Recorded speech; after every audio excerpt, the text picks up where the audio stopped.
पढ़ेंगे कि 2021 में क्या क्या जजमेंट आए थे, क्योंकि ये सभी एग्जाम में या फिर वैसे भी जनरल नॉलेज के लिए जरूरी है हमें जजमेंट का जानना।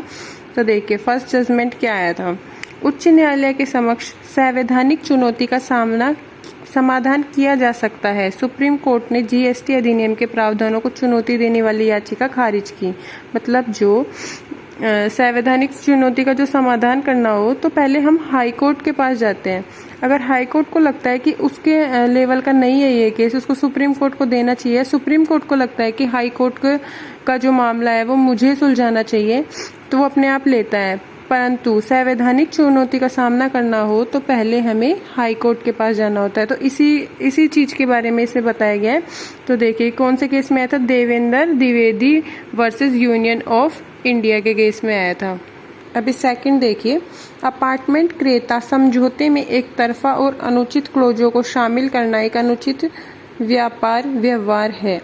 मतलब मनमर्जी का एग्रीमेंट अप्लाई नहीं होगा। इसका मतलब था कि कोई मतलब जैसे एक अभिषेक खन्ना था, उसका केस है ये। अभिषेक खन्ना था, वो अगर जैसे हम किसी बड़ी कंपनी में जाते हैं तो वो तो मनमर्जी के एग्रीमेंट अप्लाई करवाते हैं हमसे कि अगर आपने बीच में नौकरी छोड़ी तो आपके ऊपर इतना चार्ज फाइल किया जाएगा, या फिर आपने ये चीज की तो आपके ऊपर ये चार्ज होगा। मतलब अपने मनमर्जी के सौदे करते हैं। तो उसी के बारे में आया कि अगर आप मतलब एक तरफा व्यवहार है, मतलब सामने वाला तो उसके लिए है ही नहीं, वो अफोर्ड कर ही नहीं पा रहा। अगर 1 करोड़ का जुर्माना लगा देंगे किसी पे तो जरूरी कोई नहीं कि हर कोई उसको अफोर्ड कर सके। तो उसके बारे में ये कि एक तरफा और अनुचित क्लोजों को शामिल करना एक अनुचित व्यापार व्यवहार है, कि मतलब व्यापार का जो व्यवहार है वो अनुचित होगा। तो एक इसमें आया था इरियो ग्रेस रियल टैक प्राइवेट लिमिटेड वर्सेस अभिषेक खन्ना के में आया था। 11 जनवरी 2021 को इसका जजमेंट आया था।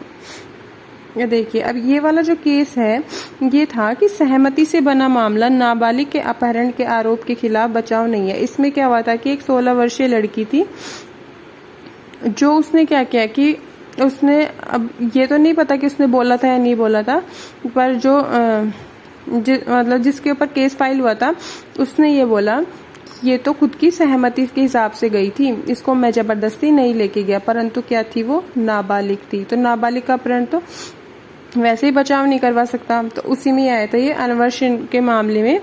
तो देखिए पढ़ो, अनवर सिंह, किरण सिंह, फतेह सिंह जाला वर्सेस स्टेट ऑफ गुजरात के मामले में आया था। ये 12 जनवरी 2021 को इसका जजमेंट आया था कि नाबालिग का अपहरण अगर उसकी सहमति से भी किया गया है तो भी वह आरोपी को बचा नहीं सकता।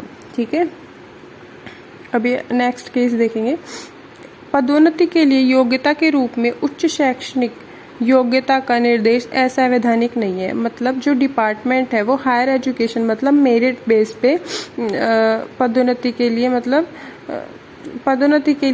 कंसीडर कर सकता है वो कि आप इसका पदोन्नति कर सकते हैं। तो ये कौन से केस में था, Ashok Kumar versus state of Jammu Kashmir 18 जनवरी 2021 के मामले में।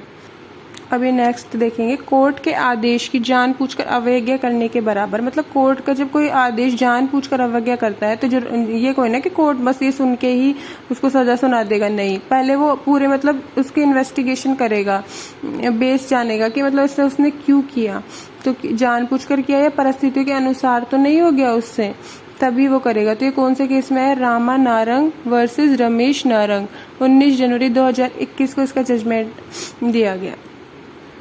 देखिए, उत्परिवर्तन प्रविष्टियां स्वयं शीर्षक प्रदान नहीं करती हैं, सर्वोच्च न्यायालय दोहराती है।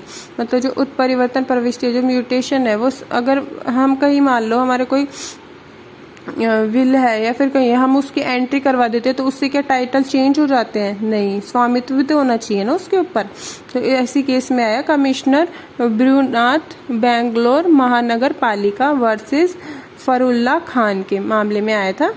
अब देखिए नेक्स्ट केस, भूमि अधिग्रहण अधिनियम 1894 राज्य द्वारा भूमि पर कब्जा करने के बाद भूमि मालिक का स्वामित्व समाप्त हो जाता है।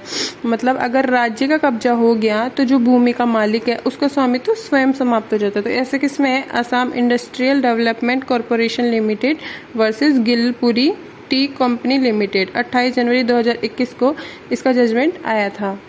देखिए अब नेक्स्ट केस क्या है, प्रसव पूर्व लिंग निर्धारण एक गंभीर अपराध है जो लैंगिक समानता और गरिमा के ताने बाने को नुकसान पहुंचा सकता है। प्रसव पूर्व लिंग निर्धारण मतलब जैसे लड़का लड़की को जानना, जैसे गर्भ में है तो वो एक गंभीर अपराध है, इसके लिए स्पेशली लॉ भी बनाया हुआ है। फिर भी सुप्रीम कोर्ट ने एक केस के उस पे जजमेंट दिया कि जो ये गंभीर अपराध है, मतलब जो सुप्रीम कोर्ट ने बता दिया ना कि गंभीर अपराध है, तो उसमें बेल मिलना भी मुश्किल हो जाती है।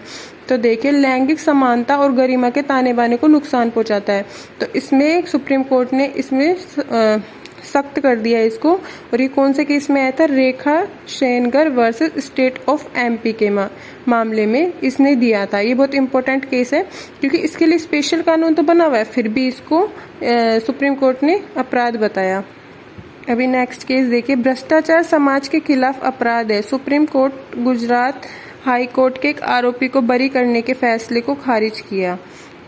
मतलब इसमें क्या हुआ कि हाई कोर्ट ने तो उसको बरी कर दिया कि भ्रष्टाचार नहीं किया उसने, या फिर कुछ भी ऐसा करके उसको बरी कर दिया, पर सुप्रीम कोर्ट ने कहा कि भ्रष्टाचार एक अपराध है और एक गंभीर अपराध है।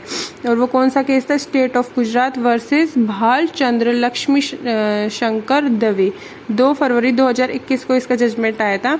अब देखिए एक केस और देखेंगे, लोक सेवक से केवल करेंसी नोटों की वसूली भ्रष्टाचार निवारण अधिनियम की धारा 7 के तहत अपराध नहीं है। मतलब इसमें केस में था कि जैसे नोटों को कलर लगा के हम नहीं रख देते, या फिर पब्लिक सर्वेंट के पास कोई मतलब किसी भी वजह से उसके पास एक नोटों की पेटी छोड़कर आ गया, ठीक है, कोई भी व्यक्ति पब्लिक सर्वेंट के पास, और अगर उसके पास मिल जाती है तो ये तो नहीं बता सकते कि उसने कोई भ्रष्टाचार किया है या फिर उसने छुपाई है, ऐसा तो कहीं साबित नहीं हो रहा। तो देखिए, ये केवल मेयर को क्या बोलते हैं? केवल करेंसी नोटों की वसूली अगर और एविडेंस से नहीं लागू किया जाता तो वो भ्रष्टाचार में नहीं आएगा। अगर हाँ, पब्लिक सर्वेंट के पास कोई करेंसी मिली और वो और एविडेंस से भी पता लग रहा है कि उसने ही छुपाई है या फिर उसने कोई भ्रष्टाचार किया है, तो फिर वो उसको अपराधी का भागीदार होगा।